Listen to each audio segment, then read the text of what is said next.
I'm here today with Dave Rubin, one of the most successful conservative podcasters. Hi, Mr. Rubin. Thank you for talking to us. It's a pleasure to be with you. You hold a speech today and talking about free speech, and you said free speech is in danger. What do you think is the biggest danger for free speech, especially in Europe, but also in the US? Sure. Well, I would say Europe has a much bigger problem as it pertains to free speech than the United States. You know, we have the First Amendment, obviously, which guarantees our right to free speech and that the government cannot stop you from saying what you want to say with very, very slim exclusions. You can't directly threaten somebody with violence. We have very, very tight laws around libel and slander. But beyond that, you can say whatever you want about Donald Trump. You can say whatever you want about Joe Biden. You can say whatever you want about me, and it's just fine. And I assure you, people say horrible things to me on X all day long, and I don't want them in jail or anything else. Unfortunately, from a European perspective, and I know every European country has slightly different laws, but there really is nothing that is the equivalent of the First Amendment. There are hate speech laws. There are things you're not allowed to say. But I would say actually that is secondary to the thing that I'm most concerned about, which I didn't unfortunately get to touch on in my speech, which is that I'm more worried about self-censorship. You know, even in America over the last 10 or 15 years, and it's breaking now, we had a huge amount of people that were afraid to say what they think. And it's not because they were going to say the most horribly offensive thing or something racist or anything like that, even though they're allowed to say those things. It was to take a fairly average perspective on a lot of issues. You know, if you said that there were biological differences between boys and girls, well, you might lose your job. You might get mobbed online. You might be in trouble with either your employer or your friends or family, whatever it might be. So we were doing a self-censorship that really is, self-censorship is the first step that leads to ultimate government censorship. So I'm really, really worried about that. I'm still worried about that to some extent in America, but I'm really worried about it, I would say, in Europe. I'm very, Germany has huge problems with this. I would say the UK has probably even bigger problems. France, some of these other countries. You guys have big issues that you have to deal with. Cultural issues, mostly related to immigration and migration, and I would say ultimately deportation. And if you're not able to speak about those things, if the good people of Germany won't talk about what the real issues are because they're afraid of being called bad words, well, you're going to lose your country very quickly. And I don't think that would be a good idea. Yeah. But how do you think the left could become so powerful? Because you used to be a progressive too, and now I guess you would call yourself probably a conservative or liberal. Yeah. But how could they become so powerful? I'm glad you said you consider yourself a conservative or probably a liberal, because from a German perspective and a European perspective, people still do understand what a true liberal is. A classical liberal, which really is what I consider myself. You believe in individual rights, you believe in laissez-faire economics, you believe in logic and reason. There is some use for the government, but you don't want the government to solve all of the problems. You know, I would say it's like I always describe it as a slightly more realistic libertarian. But yes, I do end up in the camp of conservatives all the time, because although I have sometimes some disagreements with conservatives, conservatives are much better at guarding the door. Conservatives are much better about defending things than liberals. Liberals are always looking on the horizon for the next adventure, and conservatives are much better at saying, hey, there's something here that's pretty freaking good, and we better defend that thing. So I'm very interested in the marriage, which I see happening right now in America, between the conservatives and the old school liberals, the classical liberals, people like Robert F. Kennedy Jr. and Tulsi Gabbard, someone like Joe Rogan supported Donald Trump. I mean, that shows you that what we have in America that we call MAGA is much bigger than politics. You don't have to be a conservative to be in MAGA. I mean, you really don't. I like people that care about freedom. That is what I'm interested in.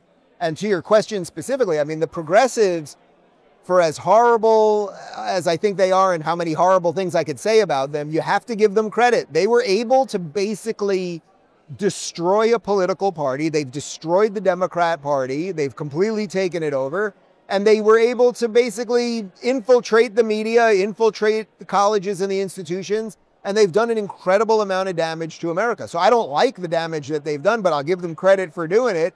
I would say, fortunately, at the moment, they're being pushed back a little bit, but we got to keep going and going and going. Yeah, but how did this work? How was the conservative in the US so successful that they could decrease that oppression? I think you answered your own question, because I think what happened was conservatives, American success the success of capitalism and Western values, it allows people to be distracted. You can do other things. You can go play sports without worrying that the economy is going to collapse tomorrow. You can go play video games. You can, whatever it is that you like, you can watch porn all day. Whatever you want to do in a free society, you can do it. And I think what the left saw was, boy, these people are so distracted by freedom. We will take over the institutions and they won't know. We will start teaching their kids horrible things about the founding of the country and about gender theory and all these things, and they won't even know. So in some sense, it's a function of what freedom, it's a test of freedom. You guys were free, and what happens when you're free? Oh, well, it makes all of the bad guys be like, looks like we could get in over there. So I don't think we have to blame anybody. I think there's a lesson that we should all learn, and if you're a freedom-loving person, it's a cliche, but freedom is only one generation from being gone, and I think most of us have learned that now, and that's why I'm here at CPAC. Yeah. We see that the media has an important role in the last few years on trying to make the spectrum of opinions smaller. So you're from an online media, but what do you think is the role of media?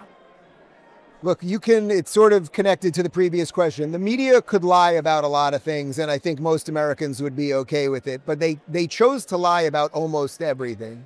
They chose to lie about COVID vaccines and COVID mandates. They told us that Russia was, the Russia hoax around Donald Trump.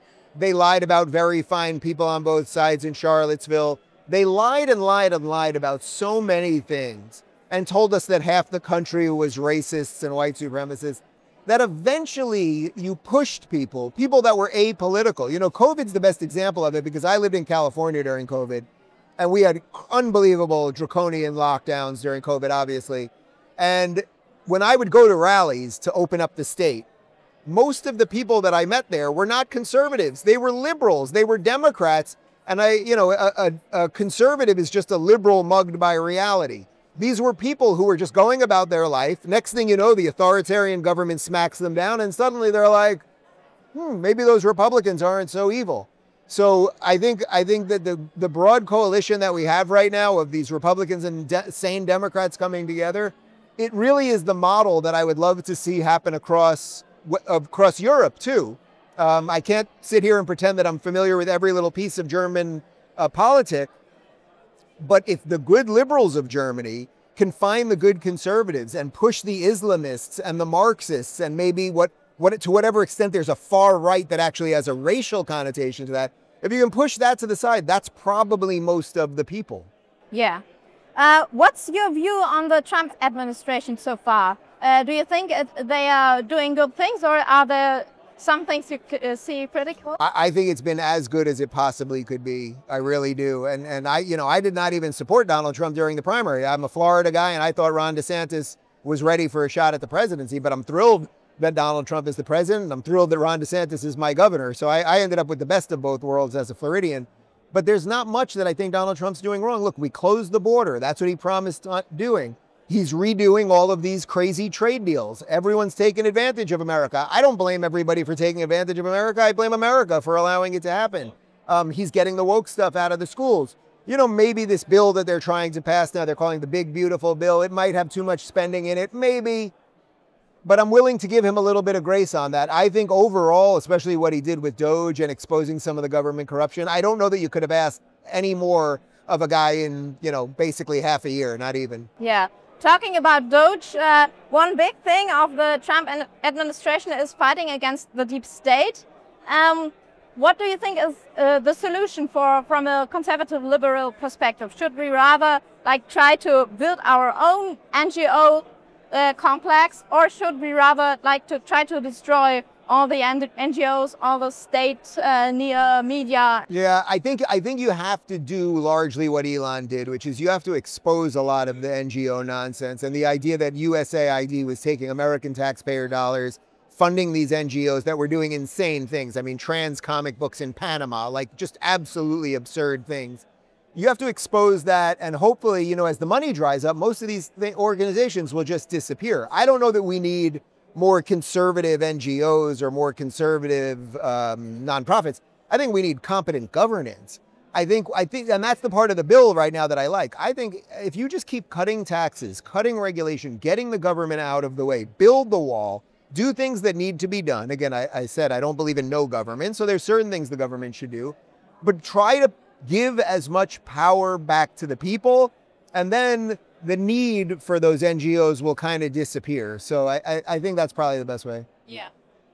In Germany, we have another problem. We have the domestic intelligence service, and it tries to make the opposition smaller. We see that they now survey the opposition party AfD. What do you think about this? Is this a problem, do you think? Some people also say this opposition party should be banned. What do you think could... So I do know a little bit about this, but I will not pretend to be an expert in it. I know that the AfD did quite well in the last election, but obviously didn't form a coalition or anything. Look, this is what's happening all over Europe. There's a very similar thing happening with Marine Le Pen happening in France, and they're basically trying to eliminate the party and jail her. So in free societies, you don't jail your political opponents. You don't surveil your political opponents. From what I understand, that there's sort of two wings of the AfD, and there might be one wing that maybe is a little more racially motivated, but there's another wing, and again, I'm not an expert in this, that's just a little more Germany first. I'm for the German people having a country that's German. I really am. I think that's I think I'm for Hungarians having a country that's for Hungary. I'm for the Israelis having a country that's for Israelis, and the Americans having a country that's for American. That's different for every country, too. You know, in America, we have everybody in America, and we've done it pretty well for 250 years. So to be an American is not really, well, it's certainly not a skin color or a religion, but it has to be a deep identification with the founding principles of America, which are freedom and liberty. Now, Germany or Hungary or anything else, you have a right to decide what your country is. And if you're going to import 4 million people, and they don't share your values, and they'd like to turn Germany into a caliphate or something else, well, you're going to get a party that's going to grow. And I'm not saying this is absolutely the AfD, but you're going to get parties on the right that are going to say, no, we're not going to do this. And again, I think Germany, I would rather Germans make the decision for Germany than Brussels or anywhere else. You mentioned the migration crisis. What do you think could be solutions for Europe? Because we have a lot of borders around us, but we can't save them. So how could we... Look, the European Union experiment has obviously failed. Everyone knows it. You have a right to protect your borders. You actually have a duty to protect your borders. What Angela Merkel did to your country is unimaginably evil. To bring in 4 million people, to give them services while you're cutting services for the taxpayer, it's going to make people racist. That's just the truth. Not because people are inherently racist. I would suspect the Germans are probably as welcoming as most Americans are. But if you bring in a certain set of people, they don't want to integrate into your society. They actually want to dominate your society, and the government's going to give them things while taking away from the taxpayer. Eventually, people start becoming xenophobic. That's just reality. So I would say the European Union in essence has to dissolve. I mean, it sort of is already in practicality. And every country has to figure out what to do. So I don't know if that means that Germany has to deport 4 million people, but maybe they do. I mean, maybe that's just the truth. Donald Trump has closed our border, and we're deporting people right now. And the truth is, if you came into a country illegally, you have broken the law, and there's not much of a leg to stand on. Now, the difference is a lot of what happened with you guys happened legally. In essence, I'm using air quotes because it's hard to say if it was legal or not. But there were obviously migrants that were just showing up, but a lot of them were being welcomed. And so there's a bigger problem there. And it's also, you know, you're going to have to put troops on the streets to have to find people. And are you willing to do that with the history that Germany has? I think they're using that against Germany from the way I see it. Yeah. So thank you very much for the interview. It was nice to speak to you. Thank you so much. Yeah.